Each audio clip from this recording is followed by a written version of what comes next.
Good morning, St. Francis. It is Tuesday, December the 22nd, 2020, Tuesday of the fourth week of Advent. Coming to you from the Great Green Slope this morning. Again, the chapel over here on this side with the beautiful pine trees and the labyrinth. And then over here on this side is the gymnasium and Siena Hall. And then over here on this side, again, the community center right there. Today, in singing O Come, O Come Emmanuel and looking at O Come, O Come Emmanuel, our verse today is O Rex Gentium, O King of all the nations, O great King of all the nations.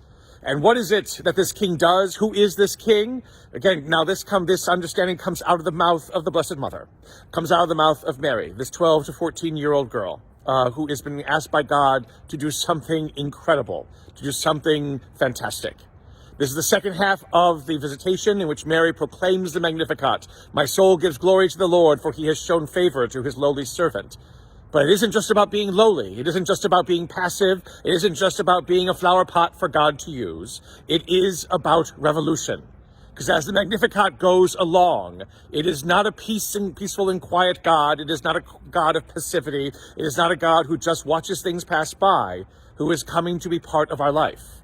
It is a God who scatters the proud in their conceit, who casts down the mighty from their thrones, who raises up the lowly, who sends the rich empty away. It is a God who overturns the status quo, overturns our expectations of power and authority and control. It is a God who makes all things new in this new way of what it means to be and how we are meant to understand what it means to be a human being of value and worth. These words are outrageous. They are controversial. They are disquieting. They are discomforting. They are things that we would not be happy to hear, many of us. And yet, this is what Mary proclaims. The mouth of a 12 to 14-year-old girl speaks in a prophecy that basically outstrips and outlasts any other prophecy that has come before.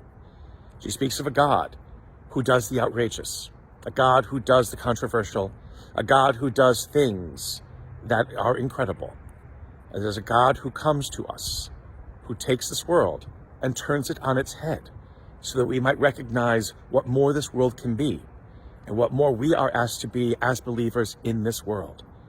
To listen to the Magnificat is to listen to a manifesto of change and transformation. It is to listen to a manifesto of revolution, of a God who will not let anything stand in his way in accomplishing the great deeds that God sets out to do.